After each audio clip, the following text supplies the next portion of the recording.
Hello and welcome back to another video. Today we are doing a mystery mani, which basically means that my client has no idea what she's getting, and she did sign up for this.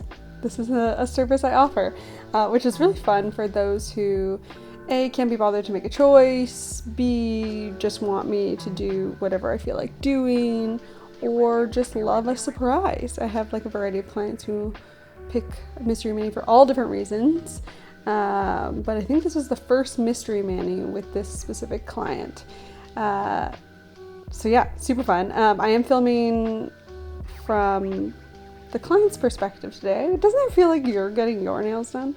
So let me know if you like this angle. I like watching it from this angle. Anyways. So I just removed the last little aura set. I'm going in doing some prep work, push back the cuticles, then going in with my nib bit from Erica's ATA. You can see we have some breakage. That nail's a little bit broken. This one's completely gone. So we've got a bit of work ahead of us.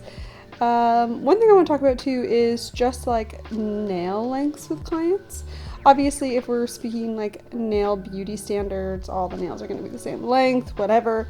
But it's not necessarily always realistic or always what the client cares for. So I am going to put a tip on that broken nail, and a Prairie Gel X tip. But you'll see that the nails are of varying lengths, and lots of times my clients will opt for that because they just want to keep their nails as long as possible. They don't care if they're all matching, they just don't want to get rid of length. As well as like for a variety of reasons. I have some clients who having some of their nails shorter for work is a little bit more suitable. So something to definitely keep in mind. I never just assume that my clients want their nails to be all kind of one length. I definitely always want to speak to them and just make sure that I'm basically serving their needs and what they prefer for their nails. So I've just filed down the nails roughly into like a little bit of an almondy shape, and now I'm going in with my e-file and sanding band, and this is a medium grit sanding band, but I'm on a very, very low speed. My e-file, I use the Gel Bottles portable e-file, which I don't love, but it is pretty fast, so I usually just run this on one when I'm buffing over the natural nail.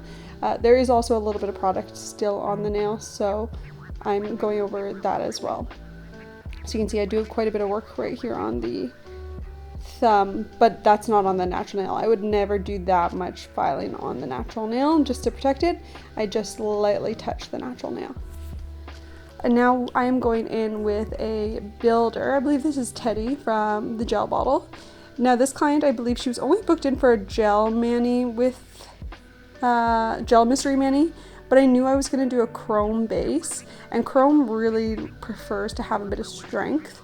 So as a part of the service, I just made sure I had time. I wanted to add like a very thin builder layer, so that's what I'm doing here. I'm not doing anything that needs too much refining. I'm basically just applying a real thin layer and then just working on the apex a bit. And I'm going to work one finger at a time and apply that to each of the nails. Aside from this, I obviously missed filming a clip. Also, I don't know, my iPhone's just been like shutting off while I've been filming these days. I don't know what's happening. She's going through something apparently. But yeah, I put a Gel X tip on that one finger like I mentioned I was going to do. So I did not put a builder layer on that because it was already built up. So I'm just going back and forth one finger at a time, working my way down the nail. Don't forget to always apply your slip layer so your gel moves in a nice way.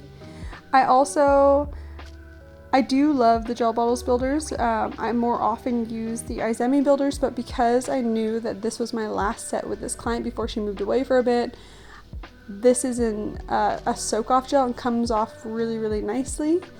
And I wanted to use a soak off just so I'm not refiling my client's nails to remove the builder, if that makes sense. Because I could just soak and scrape this off because she wasn't going to be getting any more product on her nails after this set. I also love watching builder application videos. It's so satisfying.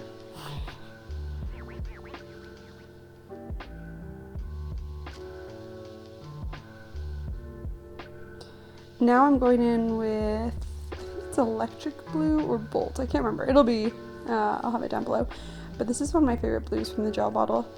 You can see, if you've watched my videos for a while, I usually use like Korean nail products.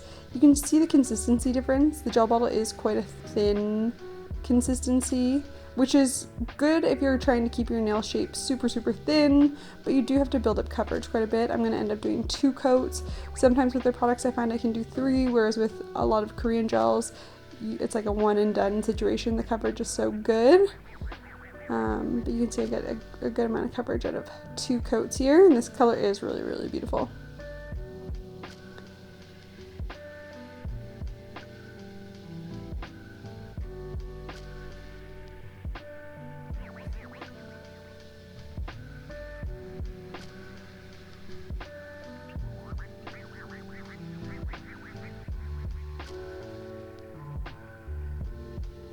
You also want to make sure you are applying thin coats of gel when you're applying, just so it cures all the way through. You don't get any wrinkling, you don't get any uncured product that can cause skin allergies and that sort of thing. Now I'm going in with the Daily Charm Chrome Effect Gel, which is basically a non-wipe top coat, but I do really like it for adhering chrome.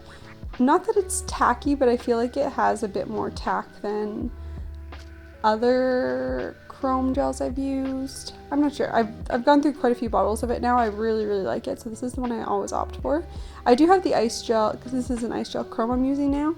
I do have the Icegel Chrome like top coat situation, which I'd like to give a try again, because I saw the other day they put up a tutorial and they said only cure it for 20 seconds, and I definitely was curing for longer, so I'd like to try it again with that in mind. So I'm just going to apply chrome over all the nails with my little applicator, and then I like to rub it in with my glove just to make sure everything's fully rubbed in. And then with chrome, you definitely want to file around your edges to make sure that there's no chrome on the tip of the nail, because then your gel won't adhere properly, and that's when you get chipping and lifting, especially with chrome. I mean, we all know how chrome is so finicky. Next I'm going in with the Young Nails Synergy Gel. This is the Gloss Gel, and this is a hard gel top coat. It is incredible for chrome. It's like I almost never have issues with it with chrome chipping when using this. The one thing to note though is it is a hard gel, so you cannot use it with just regular gel as a base. You have to use it with a builder or structure gel or hard gel base or Gel X tips. It needs that really firm base, otherwise it cracks. So yeah, I definitely recommend that. And then once I do all the nails with that, I only showed you the 4, I'm going in with the Gel Bottles Matte Top Coat, and this is in preparation for airbrushing. So Airbrush definitely likes a matte surface. I prefer to matte top coat rather than buff, just so I don't have any like little scratch marks in the surface.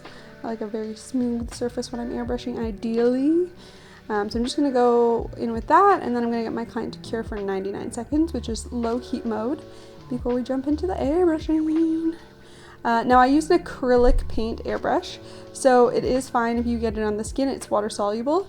But if you are using a gel-based airbrush paint, or you're mixing acetone with gel polish, which I don't recommend just from breathing in the acetone, you definitely have to cover up the skin to avoid allergy. After I'm done with the airbrush, I'm going around and filing the edge again. I treat chrome and airbrush the exact same way. I always like to file around the edge just to make sure there's no paint, again to prevent chipping. And then I'm going in with my little 3D elements. I got these from Daily Charm. I'm using my Daily Charm hard gel in a tube to adhere as my like little base. The one thing to note about using hard gel to adhere or to cover up charms and stuff, it really holds them on, and then they're really hard to get off. So just keep that in mind if you decide to use them. They usually last the entire time between appointments, but yeah, you usually have to file them out. So yeah, be warned. But I do like using it because it really holds them on. So I just use a dot of it when applying the charms, and then after I go over the charms with a dot. I'll show you that in a sec.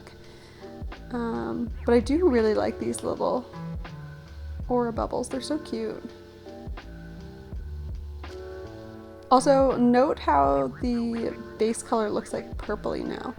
That chrome really took it from like that bright blue to like this kind of purpley pink vibe. It's very cute. And I'm using my Diami Pin Cure light to flash cure the little bubbles on, so I don't have to have her pop her hand in the light every single time I apply them. But I do get her now to do like a full cure. Now this is what I was talking about, putting some hard gel on top. I usually will do this for charms that I'll wear down, like pearls or little silver beads or whatever. It's not necessary for these ones to maintain the finish, whereas with pearls, if you don't coat them in something like a hard gel, the finish wears off. But this is another step in kind of making sure they're really secure on the nails. So I go over each nail and I apply a little bead of it and just swirl it around and make sure it touches the base of the nail, so everything's really, really capped in. And then I have my client pop their hand back in the light. And now I'm using the Icegel Neo base in the low viscosity, and this is my favorite product to coat in or cap in Airbrush. It doesn't move the airbrush around very much, but I do find, or very often I should say, but I do find I still like to work one nail at a time just to make sure that there's no shifting of product. So that's what I'm doing. I'm going back and forth one finger at a time, coating in everything. It's also a bonus that I'm working over top of the charms as well, because that adds an extra layer of security for them. And then once I've capped in all of the airbrush with my base coat, I'm going back in with the Icegel Resin 99.9 top coat in low, and this is just a thin viscosity top coat. And I opt for this one, A, because it's super shiny, B, because it's a wipe top coat, so it does cure with a sticky finish, and I do have to wipe her fingers anyway because of the airbrush. I'm going to have to get the airbrush paint off her fingers, so I do like to use a gel that needs to be wiped when I have to wipe fingers. It's also just a great top coat. I go through tons of bottles of this. So I'm going to go over every single finger. I was working 3 fingers cured and then 2 fingers.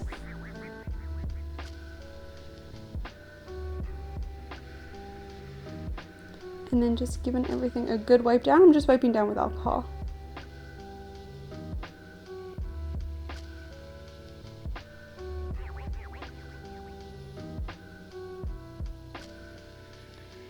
And there we have it. Let me know what you guys think down below, and I'll catch you in the next video.